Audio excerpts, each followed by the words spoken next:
Hi everyone. This video is on values in social research in sociology. Very much like one of the other videos I've just done on sociology as science. The reason this is a bit brief is because it appears AQA are saying that this isn't going to be a 20 marker in the summer exam and probably going to be a 10 marker based on the summer release information. If you want more information, I have another video on my YouTube account which goes into a little bit more detail on values. There's also other videos that you could go to, but I haven't verified the validity of them in terms of what we teach. Okay, values are basically our beliefs, the things that we hold dear, the things that we kind of strive towards. Um, Now, in terms of theory and method, two key words that you need to know are subjectivity and objectivity. So, subjectivity, this is interpretivists and feminists, believe that because we're part of the society that we study, our beliefs and our values are involved in what we study and how we study it. We study things that we are interested in, that we feel are oppressive, that we feel need to be fixed, that we feel need to be highlighted. Objectivity is a positivist viewpoint. This is about being completely impartial from the subject and also how we research it. So we want to be completely unbiased, basically objective, detached. Okay, there's four different things that we need to look at. So four paragraphs, technically that would be writing about values. So the first one is value free. So Comte and Durkheim pop up again, believe that we can, so physically possible, and should be choosing to be value free, totally objective. They believe that we can observe the natural world, the world around us, and we can just see what's going on and we can research what we see.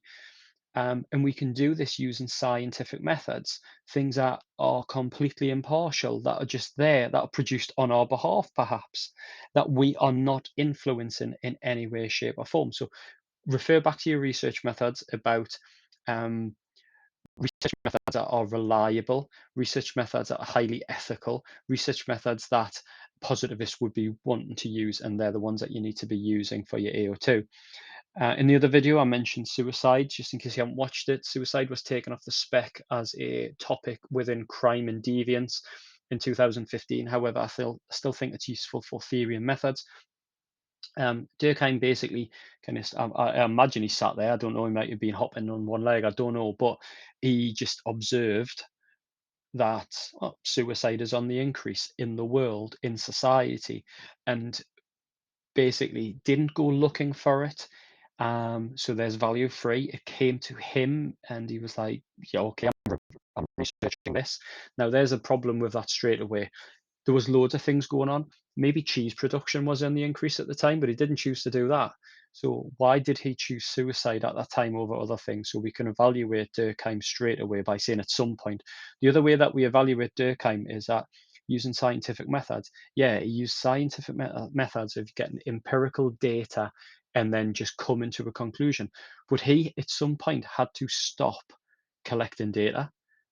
For me personally, I think there's a value in that. As in, he's decided, yes, enough is enough. Why didn't he continue another week? Why didn't he go to another country? Why didn't he, instead of just looking at religion, why didn't he look at shoe sizes? Was the size of people's feet affecting suicide? Now, that might sound completely ridiculous, but I'm trying to get the point across that he had to use value at some point. So there's my criticism. Education patterns, as we talked about, divorce rates, they could be your AO2s as well.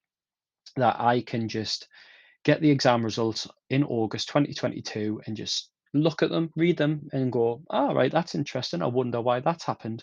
And then just go out and research it. I haven't deliberately gone looking for it, basically. And that's how we can and we should be value free. Need to link to the should bit a little bit more because it links back to the social ills. Unless we're observing all of society on a macro scale and we can't be certain that we are identifying the social ills that are affecting the macro of society. Number two, it can be value relevant. Now, Max Weber believes that we can't be completely value free because we will choose to study something that we're interested in or something that we feel is the most important. So go back to the study of suicide for Durkheim. He obviously thought that was the most important social ill that was going on at the time. There's value in that. And so I would say value relevance is more likely what Durkheim has used. But we should try to be objective as possible when we're researching it. So try not to influence everything. So we're subjective in identifying what to study because we need to know what to study to help society. There's no point in me studying whether or not sleeve size of jackets is getting longer or shorter when, knife crime's on the increase and poverty's on the increase and heating bills are going up and people are accessing food banks more. There's no point in me studying insignificant things when we should be trying to help society, but we need to try to remain objective when studying it. So when we're using our research methods, we shouldn't be influencing it too much. Now, you might think, well, that's a bit weird because Max Weber talks about how we need to gain verstehen to understand truly the empathy for that other person. We believe that we can do that through a value relevant method of trying to be objective, so not trying to influence the the decisions of the other person, not trying to influence their actions when we're observing them as much as we can. Third one is value laden. So this is where we start getting a bit more further away from Durkheim and Comte, because even if we wanted to be completely value free, we can't be. And there's three reasons, and it could fall into any of these three. It could fall into all of these three. First one, generally, someone is paying for the research. So this might be an organization. This might be Coca-Cola, Pepsi, Budweiser. This might be the government. So the example I put on there is Thatcher, who wanted to, when she came into power in the 1979 election, she promised that she was going to bring crime down, basically. And she said, well, this short, sharp shock policy of like arrest them dead quickly, make it really harsh, and that'll stop them from doing it. She wanted some feedback on this. The researchers came back and said this isn't reducing crime. It's going to cause bigger problems. To be honest with you, it's going to create labeling. It's going to create problems in society. She said, right, thanks a lot. Sod off. So there's values in that. So if Coca-Cola came to you and said, right, I want to give you £1 million and I want you to find out that Coca-Cola makes you happy, and we'll give you £1 million if you prove that. If you don't prove it, then we're not giving you any money. I can more or less categorically confirm that you will find out somehow that Coca-Cola makes people happy because it's in your interests.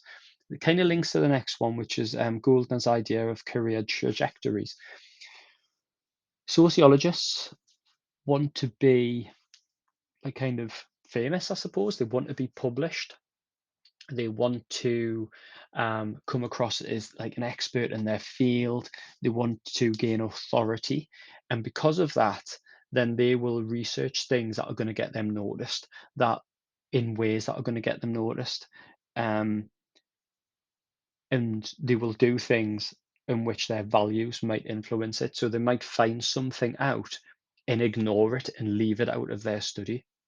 They might um, it might influence how they word things in their research and how they publish it. So that's how values kind of come in. And the last one is Plummer. Now, Plummer is very famous for his queer theory, and it's about the fluidity of sexuality. And what Plummer actually it puts across, and why we use Plummer, is that Plummer actually came across, and to paraphrase Plummer, um, in doing my research, what I was really doing was researching myself and my own sexuality, and that's what Plummer is saying in terms of personal beliefs, that we research the things we're interested in. If you're not interested in the Kardashians, you're not going to carry out research on the Kardashians. You're not interested in football, then you're not going to carry out research on football. You're going to carry out the things that you want to find out about, and that's what Plummer is talking about there. And the fourth one is Howard Becker coming up with the idea that we should not in any way, we shouldn't choose to be value free. We shouldn't even try to be value free. And this is called committed sociology. What Howard Becker believes is that Sociologists are fighting on behalf of the underdog. They have a duty to be the voice for the voiceless, the people who need sociologists' help most in society need to be represented. If we don't have values, then we're not possible to do our job correctly. So, a good example, and there's loads of research more recently than this, but one of the reasons I like Peter Townsend is his research. A lot of it was focused around the northeast of England, the area of Middlesbrough, etc., and released something in 1979 called "Poverty in the UK," and basically. He just wanted to know, why were there high levels of poverty in areas that were disadvantaged and that he grew up around as well. So again, values come into it. Um, Politicians, the vast majority of politicians go to private schools, they go to Oxford, they go to Cambridge. They don't know what it's like to live in Wallsend or Lean Lane, or they don't know what it's like to be from a family who are worrying about electricity costs going up and stuff like that. They have no idea. Sociology gives the voice to those people who don't have a voice to get things done. So Anthony Giddens would be a really good example. Again, Howard Becker, Peter Townsend, and people like that. Um, in terms of exam questions on this, it would probably be something along the lines of evaluate the view. Sorry, not evaluate the view. Outline, explain, because it's 10 mark. Outline, explain. Um, Outline, explain 2 reasons why sociology um, can be influenced by values, or outline 2 reasons why sociology values could play an important role in values can play an important role in researching society, something along those lines. As I said earlier, there's loads of videos out there that go into a lot more depth than this. I've got one from several years ago that are on there. There's other ones again from Tutor U, etc., that I haven't verified though, but by all means, have a look at those. Cheers.